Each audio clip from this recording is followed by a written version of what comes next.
चन्द्रशेखरं श्रीकरं शिवशेखरं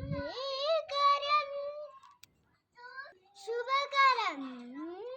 वरशेखरं शीतलोकतिमिरदिवाकरं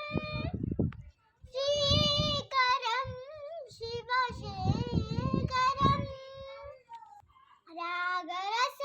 रत्नाकरं सरसरसिजार्ज जनेकरं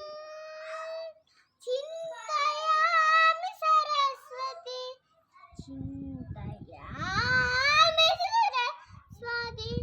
तव चारु सुस्मितकौमुदीं चिन्तयामि सरस्वती तव चारु सुस्मितकौमुदीं